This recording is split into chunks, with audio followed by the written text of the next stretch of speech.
Hey guys, welcome back to the channel. Thank you so much for clicking on a video. It means a lot that you guys keep clicking. If you guys keep clicking, I'll keep making.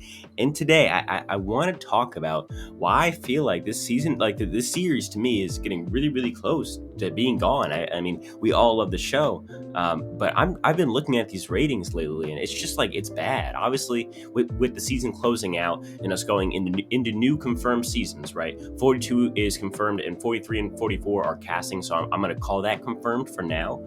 But the ratings are not looking promising, and I'm going to go through these ratings, talk about them compared to a season like David vs. Goliath's ratings, and how those are two different stories, and how if we can go back to the old ratings, that would be so much better. And I'm not even talking about your old first 10 season rating. I'm talking about the ratings from 2 years ago were miles better than 41's ratings, and it really isn't even close, and it's seriously worrying for someone who actually cares about the show.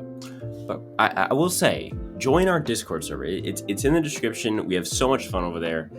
You guys can ask me questions about Survivor. You guys can talk to each other. We have channels for Survivor, Big Brother, Amazing Race, even politics. We have everything over there.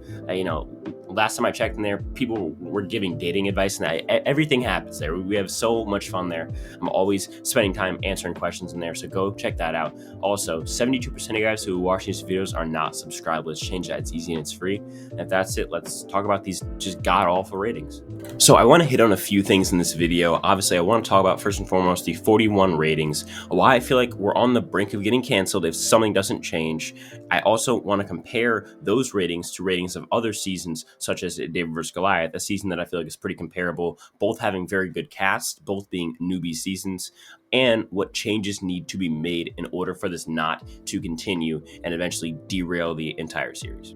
Okay, so before I show you these ratings, I just want to talk about, for me, the theme of these ratings is very inconsistent. Inconsistency is definitely the theme of 41's ratings, right? Because we have usually inconsistency, there we go, means up and down, right? It means we're going to go up here and then down there and then up again and then down.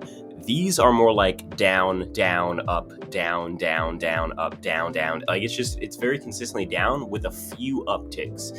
Usually what you want in a Survivor season is what we're going to see with, I'm actually going to do Ghost Island as our comparison. So this season is much better than Ghost Island, and yet Ghost Island beats this season out in ratings by far. It isn't even close, and that's scary, that even better seasons than past seasons that are bad don't get as good ratings because of the new feel of the show, I guess, or something that they're doing, things that we'll talk about later. But I feel like, to me, the theme is definitely negative inconsistency. So it's not like even inconsistency or positive inconsistency like most seasons are, but instead it's negative. This season overall loses over 700,000 viewers from premiere night to finale night, and those are permanently lost because it's not like they lost that in an episode and then came back. No. From the premiere to the finale, they lost 700 people's interest in this show. That's a huge deal to me. If you don't think it's a big deal, I mean, that's you. But I mean, and on top of that, to have a reunion with 3.9 million people watching, 3.9, that's the lowest viewed anything to ever be on Survivor. Even that little first episode at the start of Heroes vs. Villains and Winners at War, where they just talk about the game overall, those get more viewers than 3.9 million viewers. So let's just compare these two seasons. So let's start out with Ghost Island. So to me, Ghost Island obviously starts out with its two first episodes, right? And it has a pretty good premiere, but remember, it's a double premiere. So the first and second episode, we're sitting at 1.71 for the 18 to 49 demographic, which is the most important demo, and viewers are sitting at about 8.1, and it's very good. It's very chill. It's not bad by any means. And throughout the first 5 episodes, you get positive in both viewership and the most important demo, right? You get all green. There's never a lower, which is great. Usually you're supposed to lose some viewers after the premiere of a show because some people want to try it out, and then they they don't like it, so they leave. But in this season, they actually keep viewers for the first 5 episodes, and they really only start to lose viewers at around the 6, 7, 8, and 9 mark. But even then, they're still not losing viewers. I mean, like, so in the first 5 episodes, they end off that first 5 episodes after gaining 500,000. So from 1 to 6, they have now gained 500,000 people watching, which is super impressive. And then over the next few, they basically go back down to where they were on premiere night, which is still super impressive. And then from there, it's just kind of up and down, up and down, up and down. And in the last episode, from finale to reunion, we get, so obviously the viewers drop from finale to reunion, as far as ratings goes, because like a lot of people don't really care about the reunion. And so we get a viewership drop to 4.6 million. And so that's this season's ratings. If we go over to 41's ratings, it's a completely disgustingly more low story. So we start out at 6.2 versus 8.1 with Ghost Island. So it's already off to a terrible start. Never did Ghost Island even dip near 6.2. So for this to start out at 6.2 is not good. This is very, very bad. Then we get dropped over the first 5 episodes. So the first 5 episodes all have huge drops in viewership. That's also not good, right? Because you want to be building up an audience for when you do have a bad episode and you lose some viewers, you don't lose your entire viewership. Unlike in their first 5 episodes, they end up losing, let's see, 600,000 viewers. And then when they have their really, really bad episode in episode 6, they then lose a whole nother 300,000. And so after the first 6 episodes, they are almost down a full million viewers, which is super bad. Like that's terrible. Then throughout the 9, 7, 8, and 10 and 11 category, it's very inconsistent, going up and then going down twice and then going up again and then going down a lot. It seems that the viewers really just kind of stayed in that 5.5 million viewership range. The finale ends losing viewers. So from the penultimate episode to the finale, we lose viewers, and then obviously the reunion is the least watched episode in the entire show's history, being at 3.99 million viewers. So not even 4 million viewers on what some could argue the most popular network on television, and you can't pull 4 million viewers. A David Dobrik video gets more than 4 million views. It's embarrassing, really. It's embarrassing for a show that's so well established to go down this much. To me, it just shows that the show just doesn't know what the people want, right? They think that they know what the show should be, but obviously they don't. And for me, these are 2 tales of inconsistency. So every show on television has inconsistency. That's part of being on TV. Nobody's viewers go up the entire time unless, like, even the first season's viewers didn't go up over time. And that's like what the show is famous for. It's like, oh, it picked up popularity as the season went on. No. Like, they even dropped, like, in the 10th or 11th episode, like 500,000 or something. The issue comes when you're dropping 3 times in a row, or when you're just constantly dropping, like every other episode or every other episode. That's your issue. Because if you look at it Ghost Island, right, we have positive, negative, positive for the first 11 episodes. And then we look at 41, and for the first 11 episodes, we get negative, positive, negative.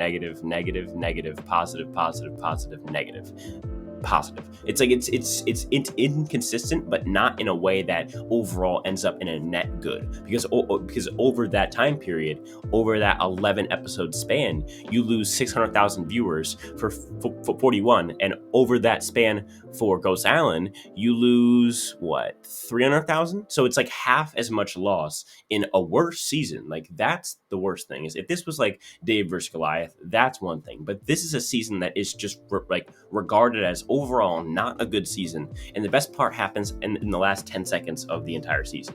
So for 41 to be blown out of the water by a season so bad that it's Ghost Island. Like, how do you get beat by Ghost Island? To me, that's super embarrassing for the show's image right now, and if they don't really pick themselves up and change some stuff, they're going to go off the air soon. If you look at the numbers overall, as far as from start to finish, from the first episode to the end, the overall viewers lost for Ghost Island was only 2 49%. And the only reason that that's negative is because that 36 at the bottom is really dropping down the average there. But if it's not for that, I feel like it probably gains viewers, which is really, really impressive. Being 36 seasons in to gain viewers, that's super, super impressive. 41 loses 13% of the viewers from start to finish. That's embarrassing. That's seriously embarrassing. And even taking out that 28% at the end, I'm sure it still loses it. Close to 10% of its viewers. That means that if we start out at 6.2 million, we are ending around 5.2 or 3 or 4 million. That's not good. And we're actually ending around less than 4 million. So I think the show needs to change a few things. So here's 3 things that I feel like if the show can change or add on or not do, we'll have a lot better show and a lot better ratings. Number 1, I think more digestible stories and strategies are a lot easier to understand. I feel like the easiest example is think about all of the biggest renowned seasons. They all have very digestible storylines. Let's start with Micronesia. It's women and men.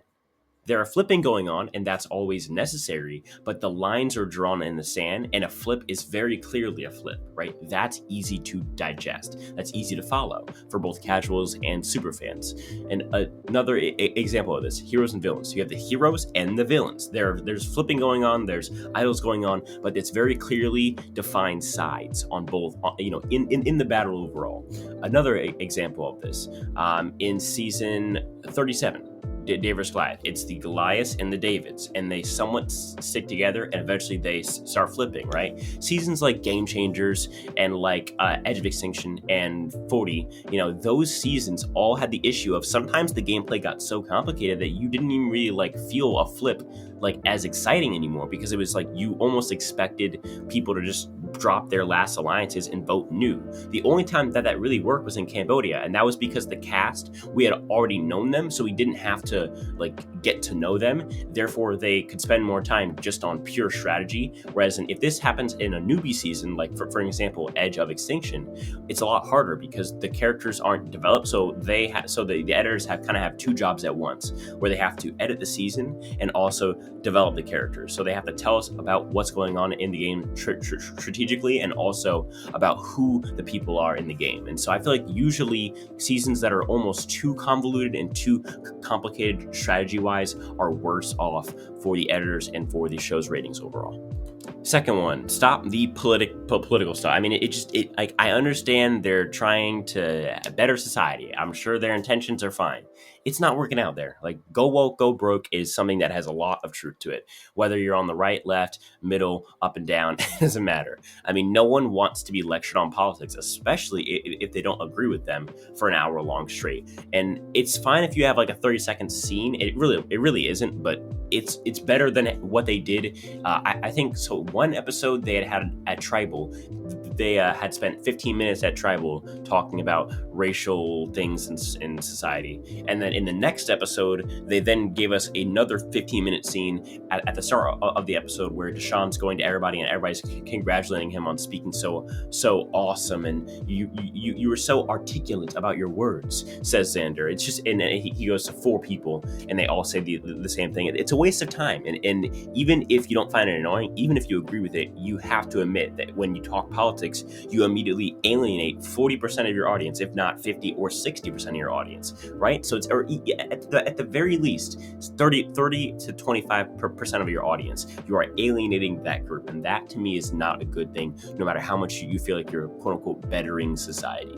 And the last thing, I feel like getting out of this bigger and better every single season mindset is something that needs to happen. And that's really a great way to segue into my next video that I'll be dropping next Monday, where I talk about why I feel like Jeff Probst is really at fault for this happening, for this drop in enjoyment in the show from most viewers. I feel like it's really Jeff's fault. Like I know everyone's just never ever wants to blame Jeff for anything, but I feel like this one is on Jeff, and I'm going to explain why in the video on Monday. But I feel like getting back to this video, I feel like the bigger and better mindset, Jeff has said in interviews that, oh, well, you guys watching, asking for, less politics or less, convoluted gameplay. You don't understand. Like, if we had that, then you would stop watching. Like, you don't understand. It's like, yeah, or we don't. Like, maybe we know what we want to watch on TV, and what we're asking for is what you should give us.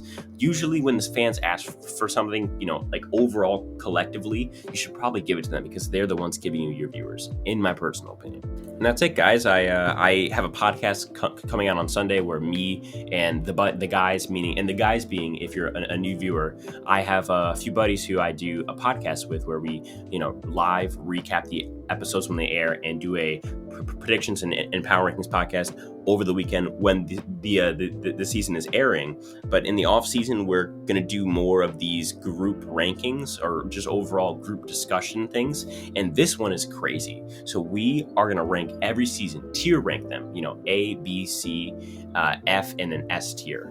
And we're all going to do it together. It was a very chaotic podcast. The first part of it is going to drop on Sunday, probably Sunday afternoon. It'll be an hour and 40 something minutes. And we got through 15 seasons in that part. We're going to do the other 26 in part 2, which will probably come out a week from Sunday. So have fun with that, guys. The first real video back is on Monday at 8. Again, none of this happens without you guys. Without you guys, I'm just a weird guy speaking into a weird microphone. Join the Discord. It's in the description. We have tons of fun over there. Become a member if you want to support the channel. Get cool emojis, get cool perks like picking the videos that I make every single week. And that's all. I'll talk to you guys in the next one. Peace.